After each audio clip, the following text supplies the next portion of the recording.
నీకు పాలన శాతగాక రాజ్యాంగాన్ని తప్పంటున్నావు ఇప్పుడు. ఈ రేవంత్ రెడ్డి గారిని ఎవరివి నువ్వు? అసలు నీ లెక్కేంది? నీ పాత్ర ఏంది? నీ బ్రతుకేంది? అసలు తెలంగాణ ఎందుకు తెచ్చుకున్నారు భయ్?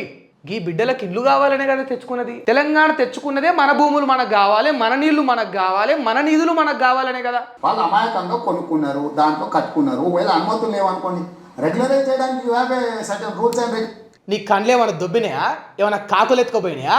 రాజ్యాంగం ఇప్పుడు కనిపిస్తలేదా? అవతలోడు చేస్తేనేమో వ్యభిచారం అది, ఈయన చేస్తేనేమో సంసారం అది. పేదవాడికి మంచి కాలనీ చేసి ఇల్లు కట్టిద్దామా చెప్పండి. ప్రభుత్వం దగ్గర కట్టిద్దాం చెప్పండి. కట్టి మరి ఖమ్మంలా 700 కుటుంబాలయా? మూసీలున్న పేదవాళ్ళందరికీ తలా 150 గజాలు చేసి ఇచ్చి ఇందిరమ్మ ఇల్లు కట్టిద్దాం. ఇగో ఈ బిడ్డల శవాల మీద చచ్చిపోయినాక మేము 4 కోట్ల మంది చస్తే మా బొందల మీద కట్టుకొని మీరు బతుకురు. అప్పుడు చచ్చిపోయినాక చచ్చిన శవాల మీద కట్టి ఇందిరమ్మ ఇల్లు. ఈ ముసలమ్మ ఏంది కబ్జా చేసేటామనా? కండ్లేమన్నా కాకులు ఎత్తుకోపోయినాయా మీకు? 10 ఏళ్ల కాలంలో గిట్ల పేదలను బయటేసినాడయా కేసీఆర్. ఈయన విలాసవంతమైన జీవితాన్ని చూడు. మెస్సీతోటి రేవంత్ రెడ్డి గారి మనవడు. మీ మనవళ్లకు మీ బిడ్డలకు గింత విలాసవంతమైన జీవితం. గుడిసెలు వేసుకొని ఉంటే గాలి ఇల్లు కూల్చి వాళ్ళని ఎట్లా చేసారు చూడు. పాలించడం వస్తుంది అసలు నీకు? దీన్ని ఎవడన్నా పాలన అంటాడా? నువ్వు రియల్ ఎస్టేట్ బ్రోకర్ అని అందరికి తెలుసు. ఆ తుమ్మల నాగేశ్వరు దొంగ అని అందరికి తెలుసు. ఈ కాంట్రాక్టర్లకు దందా చేసడానికి మినిస్ట్రీ ఇచ్చిండ్రు. నమస్తే, వెల్కమ్ టు కేఆర్టీవీ. నేను మీ సింహాద్రి. ఖమ్మంలో జరుగుతున్న అరాచకం అందరికి తెలిసిందే కదా. ఒక్కసారి అరాచకానికి సంబంధించిన అన్యాయమైపోయిన వ్యక్తుల పరిస్థితి ఒకసారి చూద్దాం. చూడు, కేటీఆర్ వస్తున్నాడు, మీరు ఇక్కడ ఉండకూడదు, వెళ్ళిపోమని అధికారులు చెప్తున్నారు. వెనుకబడ్డ కాంగ్రెస్ పార్టీని ముందుకు తెస్తే మమ్మల్ని వెనక్కి నెడుతున్నారు. 3 రోజులుగా చిన్న పాపతో రోడ్డు పక్కన ఉంటున్నాం. ఖమ్మం వెలుగుమట్ల కూల్చివేతలో ఇల్లు కోల్పోయిన బాధితురాలి ఆవేదన ఒక్కసారి చూడండి. ఎంత బాధపడుకుంటా అలా పరిస్థితి ఎట్లా ఉన్నదో. ఇక్కడి నుంచి వెళ్ళిపోండి అని అంటున్నారా? ఎందుకు?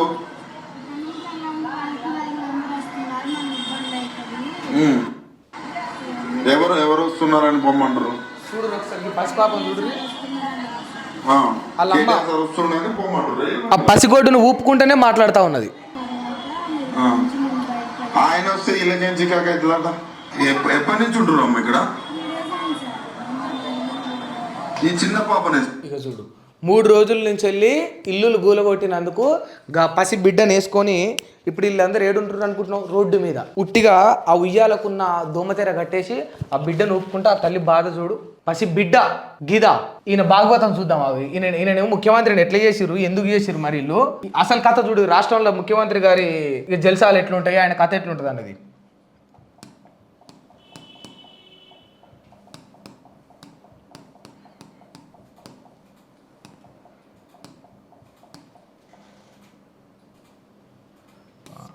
చూడు, Revanth Reddy with his grand son ఇంత క్యూట్గా ఉన్నాడు కదా. పాపం ఈ బిడ్డదేం తప్పలేదు, అంటే ఈ పసిగొడ్డుదేం తప్పలేదు. కానీ ఈయన విలాసవంతమైన జీవితాన్ని చూడు. ఇక చూడు, మెస్సీతోటి రేవంత్ రెడ్డి గారి మనవడు ఆటల పోటీల్లో ఉంటాడు. రేవంత్ రెడ్డి గారి మనవడు ఏడ సభ అయినా, ఏడ మీటింగ్ పెట్టినా, ఆయన ప్రమాణ స్వీకారం ఉంటే ఆడికి వస్తాడు. మొన్న మేడారం జాతర పోతే మేడారం జాతర కాడ కూడా చూపెడతాయి మీకు సాక్ష్యాలతోటి అన్ని. వాళ్ళ మనవడిని తీసుకుపోయి బంగారం కూడా జోకిపించుకున్నాడు రేవంత్ రెడ్డి గారు. మీరు ఇక్కడ ప్రొఫైల్లో చూడొచ్చు. మీ మనవళ్లకు మీ బిడ్డలకు గింత విలాసవంతమైన జీవితం. బంగారం జోకించుకునే కాడ మీ మనవడు ఉంటాడు. రేవంతం సార్, ఫుట్బాల్ మ్యాచ్ల కాడ మీ మనవడు ఉంటాడు. మీ ఇంట్లో హోలీ పండుగ ఇంకేదన్నా దావత్ అయితే మీ మనవడితో సంబరాలుగా సందడి చేసుకుంటారు.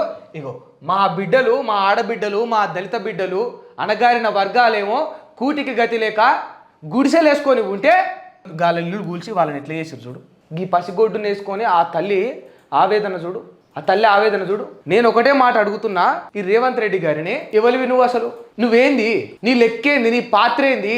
నీ పాస్ట్ ఏంది? నీ బ్రతుకేంది? నీ వ్యక్తిత్వం ఏంది? నీ ఉద్దేశం ఏంది? ఉన్నవా నువ్వు? ఉద్యమంలో ఉన్నవా ఒక్కనాడన్నా? ఉద్యమం చేసి వస్తే ఈ గడ్డెట్లా పుట్టిందో, ఈ గడ్డెట్లా వచ్చిందో, ఈ తెలంగాణ ఎట్లా ఏర్పడదో తెలుస్తుంది నీకు. పుక్కర్లా గాలి ఉరికొచ్చింది అనుకుంటున్నావు? నీ లెక్క రైఫిల్ పట్టుకొని కార్లలో తిరిగితే తెలంగాణ ఉద్యమకారుల మీదకి వచ్చింది అనుకుంటున్నావు? అసలు తెలంగాణ ఎందుకు తెచ్చుకున్నారు భయ్? తెలంగాణ ఎందుకు తెచ్చుకున్నారు? ఈ బిడ్డలకు ఇల్లు కావాలనే కదా తెచ్చుకున్నది. మన భూముల మీద హక్కులు మనకు కావాలనే కదా తెచ్చుకున్నది. గందుకే కదా నువ్వు వచ్చింది. ఇప్పుడు తెలంగాణ తెచ్చుకున్నదే మన భూములు మనకు కావాలి, మన నీళ్లు మనకు కావాలి, మన నిధులు మనకు కావాలనే కదా. మరి ఇప్పుడు ఆ భూమి మనదే అయినప్పుడు, ఈ బిడ్డలు మనోళ్ళే అయినప్పుడు, తెలంగాణ వచ్చిన తర్వాత ఈ రాష్ట్ర ముఖ్యమంత్రిగా నువ్వేం చేయాలో నువ్వే చెప్పినావు. అది కూడా నేనేం చెప్పాల్సిన అవసరం లేదు. వాళ్ళు అమాయకంగా కొనుక్కున్నారు, దాంట్లో కట్టుకున్నారు. ఒకవేళ అనుమతులు లేవనుకోండి, రెగ్యులరైజ్ చేయడానికి you have a certain rules and regularise చేయడానికి you have a certain rules and regulations. నీ కండ్లు ఏమైనా దొబ్బినాయా, ఏమైనా కాకులు ఎత్తుకోపోయినాయా? రాజ్యాంగం ఇప్పుడు కనిపిస్తలేదా? నీకు పాలన శాత కాక రాజ్యాంగాన్ని తప్పంటున్నావు ఇప్పుడు. చెప్పు, రెగ్యులరైజ్ చేయడానికి you have rules and regulations అన్నావు కదా, సర్టెన్ రూల్స్ అండ్ రెగ్యులేషన్స్ ఉన్నాయి అన్నావు కదా, నువ్వు చెప్పిన మాటలే కదా. చెయ్యి మరి రెగ్యులరైజేషన్. ఇప్పుడు ఇక చూడు, ఇంకేమన్నాడు నేను, క్రిమినల్ వేస్ట్ గా మొత్తం ఉన్న బలంగా నేలమట్టం చేయాల్సిన అవసరం ఉందా సార్? ఇలా లేదు కదా, మరి నీకేమున్నది అవసరం? ఉన్న పలంగా క్రిమినల్ వేస్ట్ కింద ఉన్న పలంగా మొత్తం నేలమట్టం చేయాల్సిన అవసరం ఏమున్నది? అంటే ఇక అవతలోడు చేస్తేనేమో వ్యభిచారం అది, ఈయన చేస్తేనేమో సంసారం అది. అంతే కదా. ఇప్పుడు ఉన్న పలంగా నేలమట్టం ఎందుకు చేయాలి? రెగ్యులరైజ్ చేయడానికి you have certain rules and regulations అంటుండు కదా, మరి ఎందుకో చేయవు? ఇగో గవర్నమెంట్ స్కీమ్స్ అనౌన్స్ చేస్తుంది. మీరు గవర్నమెంట్ ల్యాండ్స్ ఉంటే మీరు రెగ్యులరైజ్ చేసుకోండి, మీరు బిల్డింగ్లు కట్టుకుంటే రెగ్యులరైజ్ చేసుకోండి. ఇంకోటి మరి ఇప్పుడు వాళ్ళాడున్నారు, గవర్నమెంట్ ల్యాండ్స్ అనుకుందాం, వాళ్ళాడ బతుకుతున్నారు. చెయ్యి ప్లాట్లు కొట్టి అని తలా 150 గజాలు పంచు, 150 గజాలు పంచు. గట్టెట్లో పంచుతారు సింహాద్రి 150 గజాలు ఉట్టిగానే ప్లాట్లు కొట్టి అన్న నన్ను అన్నారు. ఇది కూడా ముఖ్యమంత్రి చెప్పిండు. ఇంటరా పేదవాడికి మంచి కాలనీ చేసి ఇల్లు కట్టిద్దామా చెప్పండి. ప్రభుత్వం దగ్గర కట్టిద్దాం చెప్పండి. కట్టిద్దామని అంటున్నాం. మరి కట్టి మరి ఖమ్మంలా 700 కుటుంబాలయా, 60 ఎకరాలు. 60 ఎకరాల మీద కక్కుర్తేంది? ఇంత పెద్ద భౌగోళికంగా ఉన్నది తెలంగాణ. 60 ఎకరాల పేద బిడ్డలకు 700 కుటుంబాలకు వదిలేస్తే నీకు నీ ప్రభుత్వానికి ఏమైనా నష్టమా? ఖచ్చితం చెప్పండి. నేను కట్టిద్దామని అంటున్నాం. మరి కట్టి మరి చూడు. ప్రభుత్వం గొడ్డుపోయింది. ఇప్పుడు నువ్వు గొడ్డుపోయినవి. ఇప్పుడు మూసీలున్న పేదలందరికీ తలా 150 గజాలు చేసి ఇచ్చి ఇందిరమ్మ ఇల్లు కట్టిద్దాం. ఇందిరమ్మ ఇల్లు కట్టి తావు మా బొందల మీద కట్టి, చచ్చిపోయినాక చచ్చిన శవాల మీద కట్టి ఇందిరమ్మ ఇల్లు కట్టించి నువ్వు, మీ సోనియా గాంధీ, మీ రాహుల్ గాంధీ, మీ ప్రియాంక గాంధీ, ఆ గాంధీల కుటుంబం అని చెప్పుకునేటోళ్ళకు కాదు, వాళ్ళకు 1000 కోట్లు పంపించి మీరందరూ ప్యాలెస్లు కట్టుకొని ఇగో ఈ బిడ్డల శవాల మీద చచ్చిపోయినాక మేము 4 కోట్ల మంది చస్తే మా బొందల మీద కట్టుకొని ఇందిరమ్మ ఇల్లు కట్టుకొని మీరు బతుకున్నప్పుడు బుద్ధి, సిగ్గు, జ్ఞానం, శరం, ఇజ్జత్ ఏం లేదు వీళ్ళకు. ఉన్నోడైతే పాలన వాడని ఇట్లా చేస్తాడు. అవి పోనీయా 60 ఎకరాలట వదిలే. ఇంత పెద్ద భౌగోళికంగా ఉన్నది తెలంగాణ. 60 ఎకరాలు ఎంత 0.0% కూడా కాదు, ఉట్టి 60 ఎకరాలయా. ఏమైతుంది? ఇప్పుడు కొందరు నన్ను అంటున్నారు, అట్లా వదిలేస్తే కబ్జాలు పెరిగిపోతాయి తెలంగాణలో, రౌడీలు పెరిగిపోతారు. గీ ముసలమ్మ ఏంది కబ్జా చేసేటామనా? కండ్లేమన్నా కాకులు ఎత్తుకోపోయినా? మీకు కండ్లేమన్నా కాకులు ఎత్తుకోపోయినా? కండ్లలో ఎవడన్నా కారం కొట్టిండా?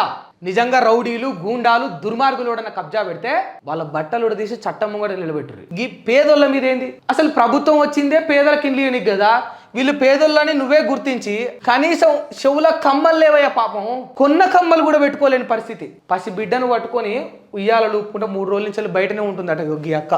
ఇవయ్యా ఏమవుతుంది? భూములు తెలంగాణ తెచ్చుకుంది అందుకు కదా, మన బిడ్డలకు భూములు పంచనీకే కదా. ఇప్పుడు కేసీఆర్ గారు కూడా, నేను ఓపెన్గా మాట్లాడుతానయా, ఇప్పుడు ఇంత ఘటన చూసిన తర్వాత కూడా నాకు కూడా కడుపు రగిలిపోయింది. ఏంటంటే అవినీతి చేయని రాజకీయ నాయకుడు లేడు, అన్యాయం చేయని రాజకీయ నాయకుడు లేడు, దోసుకోని రాజకీయ నాయకుడు లేడు. 10 ఏళ్ల కాలంలో గిట్ల పేదలను బయట వేసినాడయా కేసీఆర్? వేసినాడా? తిన్నారు, అందరు తిన్నారు. 119 మంది ఎమ్మెల్యేలు గెలిస్తే 119కి 119 మంది వాళ్ళ కడుపు నింపుకురాయా. కానీ 10 ఏళ్లలో గిట్ల పేదల కడుపు మాత్రం కొట్టలేదు. ఏడ రాసేయమంటాడు రాసిస్తా. ఒక్కరికి ఇట్లా రోడ్డు మీదకి వచ్చి గింత అన్యాయం కాలే. చెయ్యి, నువ్వు డెవలప్మెంట్ చేస్తావా చేసుకో, దోసుకుంటావా దోసుకో. 10 రూపాయలు నువ్వు తింటావు, 10 రూపాయలు ఇంకో 10 మందికి పెట్ట శాత కాకపోయినా సరే అని వాళ్ళ సంపాదన మీద కొట్టకు, వాళ్ళ బతుకుల మీద కొట్టకు. ఇదేంది? ఇది ఏమైనా ఉన్నదా? జ్ఞానం ఉన్నదా? ఎవడు చెప్పిండు పాలించడం వస్తుంది అసలు నీకు? దీన్ని ఎవడన్నా పాలన అంటాడా? ఏ ఊరికన్నా పో నువ్వు తెలంగాణ రాష్ట్రంలో నువ్వు ఏ ఊరికన్నా పో, ఏ గ్రామానికైనా పో, ఏ పల్లెకైనా పో, ఏ తండకైనా పో, ఏ ఆమ్లెట్లనైనా విజిట్ చేయి, నువ్వు దేనికైనా పో. రేవంత్ రెడ్డి గారు మిమ్మల్ని మెచ్చుకుంటే అంతొట్టు ఒక్కడు. మిమ్మల్ని తిట్టని బూతులు లేవు, అనని మాటలు లేవు. మైకు పట్టుకొని రోడ్డు మీదకి పోయి అడిగిన నేను, రేవంత్ రెడ్డి పాలన మీద మీ అభిప్రాయం ఏందని. ఒక స్టేజ్లో ఇంత బూతులు తిట్టొద్దు మీరు పాపం ముఖ్యమంత్రి గారిని అని నేను నా మైకు, నా కెమెరా బంద్ చేసుకొని వచ్చిన నా స్టూడియోకి తిరిగి. మళ్ళీ ఇక అంతటి వ్యతిరేకత ప్రజల్లో ఏర్పడేటట్టు చేసుకున్నాం. 60 ఎకరాల వదిలేయి. ఈ 60 ఎకరాలతో ఏం చేస్తావు చెప్పు. ఇప్పుడు నువ్వు రియల్ ఎస్టేట్ వ్యాపారస్తు అని అందరికి తెలుసు, నువ్వు రియల్ ఎస్టేట్ బ్రోకర్ అని అందరికి తెలుసు, ఆ తుమ్మల నాగేశ్వరు దొంగ అని అందరికి తెలుసు, పొంగులేటి శ్రీనివాస్ ఇక ఆయనకు మంచిగా ఇచ్చిరాయా. భవనాలకు సంబంధించి, రెవెన్యూకి సంబంధించి మినిస్ట్రీ మంచిగా దోసుకునేటోనికి, ఈ కాంట్రాక్టర్లకు దందా చేసేటోనికి మినిస్ట్రీ ఇచ్చిండ్రు. ఈ దొంగలు ఊర్లు పంచుకున్నట్టు తుమ్మల నాగేశ్వరరావు, నువ్వు, ఆయనే పొంగులేటి శ్రీనివాసు, రేవంత్ రెడ్డి, మీరు అంతే ఏంది? మీరు రియల్ ఎస్టేట్ బ్రోకర్లు, మీరు రియల్ ఎస్టేట్ బ్రోకర్లు, మీరు అందరూ కూడా కన్స్ట్రక్షన్ బిల్డర్స్, దందాలు చేసేవాళ్ళు మీరు రాజకీయంలోకి వచ్చారు. ఇవాళ 60 ఎకరాల కోసం పేదల రోడ్డు మీద పడేసారు. నేను సింపుల్ ఒకటే క్వశ్చన్ అడుగుతున్నా ఈ గవర్నమెంట్ 60 acres చలో వదిలేసాయి, కొట్టు వాళ్ళకు ఎవరెవరికైతే నిజంగా ఇల్లు లేవో పంచిపెట్టు వాళ్ళకి ఇచ్చే, నువ్వే ఇచ్చేయి భూములు ఇంకా ప్రత్యేకంగా. ఇది కదా పద్ధతి. అంతే, ఇదంతా కూడా రియల్ ఎస్టేట్ దందా. గట్టెట్లుంటుంది రియల్ ఎస్టేట్ దందా, గట్టెట్లే చేస్తారు అని మీరు అనుకుంటుండొచ్చు. సింపుల్గా మీకు ఒక చిన్న విషయం చూపెడతా. దీని వెనకాల ఎంత పెద్ద రియల్ ఎస్టేట్ కుట్ర కోణం ఉంటుంది అనేది. మధు పార్క్ రిడ్జ్ అపార్ట్మెంట్ వాసులకు గుడ్ న్యూస్. అక్కడ నష్టపోతున్న వారందరికీ 1000 కోట్ల రూపాయల విలువైన ready to occupy gated community plots ఇస్తాం హామీ ఇచ్చిన రాజేంద్ర నగర్ కాంగ్రెస్ ఎమ్మెల్యే ఇక మన ప్రకాష్ గౌడ్ అన్న హామీ ఇస్తుండట. ఇప్పుడు అక్కడ నష్టపోతున్న వాళ్లకు 1000 కోట్ల విలువైన రెడీ టు ఆక్యుపై గేటెడ్ కమ్యూనిటీలో ప్లాట్స్ ఇస్తారట. అంత విలువైన వాళ్ళ కమ్యూనిటీని కూల్చి అంతకు మించిన విలువైన కమ్యూనిటీ ఇవ్వడానికి కూడా సిద్ధపడతాం అంటుండు. లేని ఏడలో ఒకవేళ వాళ్ళకట హామీ ఇచ్చిన వాళ్ళకట మూసి సుందరీకరణ ప్రాజెక్టులో భాగంగా 5000 కోట్లతో నిర్మించబోయే గాంధీ విగ్రహం కోసం భూసేకరణ చేస్తాం. నష్టపోతున్న మధు రిడ్జ్ పార్క్ అపార్ట్మెంట్లకు 450 ప్లాట్ వాసులు ఉన్నారు. మొత్తం వాళ్ళందరికీ కూడా న్యాయం జరిగేలా అదే విస్తీర్ణంలో సేమ్ ఎస్ఎఫ్టీ వేరే సురక్షితమైన గేటెడ్ కమ్యూనిటీలో రెడీ టు ఆక్యుపై ప్లాట్లను ఇస్తారట. లేకపోతే మార్కెట్లో ఉన్న రేటు ప్రకారం తగిన నష్టపరిహారమైన వాళ్ళకి చెల్లిస్తారట. లేకపోతే అసలు నేను అడుగుతున్నా, ఇప్పుడు ప్రకాష్ అన్న మీరు ఉన్నారు, రాజేంద్ర నగర్ ఎమ్మెల్యేలు ఎక్కువ ఉన్నారు, మీరు గెలిచిర్రు, మీ అంత మంచోళ్ళు లేరు, కానీ అంత విలువైన రెడీ టు ఆక్యుపై గేటెడ్ కమ్యూనిటీని కూడా ఇక్కడ కూల్చి వాళ్ళకి ఇంకో చోట ఇస్తున్నామంటే అక్కడ వీళ్ళు ఎంత దండుకొని ఉండాలి? ఒకవేళ అంత కూడా సిద్ధపడతామంటే అంటే ఇప్పుడు వీళ్ళ స్ట్రాటజీ, వీళ్ళ ప్లాన్ అంటే ఏంటంటే మొత్తం అంత కూల్ చేస్తారా, మొత్తం ఒక రకమైన డెవలప్మెంట్ అని తీసుకొస్తారు. రియల్ ఎస్టేట్ దందా ఇది. రేవంత్ రెడ్డి అంటే ఎవరు? ఆయన ఒక రియల్ ఎస్టేట్ వ్యాపారస్తుడు. ఆ రియల్ ఎస్టేట్ వ్యాపారస్తుడికి రియల్ ఎస్టేట్ రంగంలో ఎట్లా దండుకోవాలో 100% తెలుసు. అందుకే ఇప్పుడు మూసీ ప్రక్షాళన, ఖమ్మంలో 60 ఎకరాలు వాళ్ళని ఖాళీ చేపించుడు, ఇప్పుడు రాజేంద్ర నగర్ దగ్గర ఈ ఏదైతే బండ్లగూడ జాగిరి ఉందో అక్కడ గాంధీ స్టాచ్యూ పెట్టడం కావచ్చు, ఈ నాగోలు ఈ పరిసర ప్రాంతాలను మొత్తం మూసి సుందరీకరణ పేరుతో అందరినీ ఖాళీ చేయించే ప్రయత్నం కావచ్చు. ఇదంతా ఎందుకు అనుకుంటారు? మొత్తం డెవలప్మెంట్ చేసిన అంటాడు, ఇల్లులన్నీ కూలగొడతారు, రోడ్లు వేస్తారు, రోడ్ల పక్కల బిల్డింగులు కట్టుకోమని ఇక ప్రైవేట్ వాడికి, హోటళ్లకు, కార్పొరేట్ వాళ్ళకి ఇస్తాడు దందా. ఈ మొత్తం ఇంకొక 3 ఏళ్ళు ఉన్నది, ఇప్పుడు 2.5 ఏళ్ళు ఉన్నది. ఈయన కూడా తెలుసు మళ్ళీ గెలవడని. ఆయనకున్న ఒకే ఒక మార్గం, one and only option corruption. Revanth రెడ్డికి ఉన్న ఒకే ఒక one and only option corruption. ఎంత వీలైతే అంత కరప్షన్ చేయాలి, ఎంత సాధ్యమైతే అన్ని సంచులు నింపుకోవాలి. రాహుల్ గాంధీకి ఒక 30% పంపాలి, 70% ఈ 7 అన్నదమ్ములు పంచుకోవాలి. మొత్తం ఇక తరతరాలు కూసున్నా కూడా తిన్నా తరగని ఆస్తులు కూడా కట్టుకోవాలి. ఇదే వీళ్ళ ఇంటెన్షన్. ఇక అది దానికోసమే ఈ రియల్ ఎస్టేట్ దందా, ఈ బ్రోకరిజం ఇదంతా కూడా.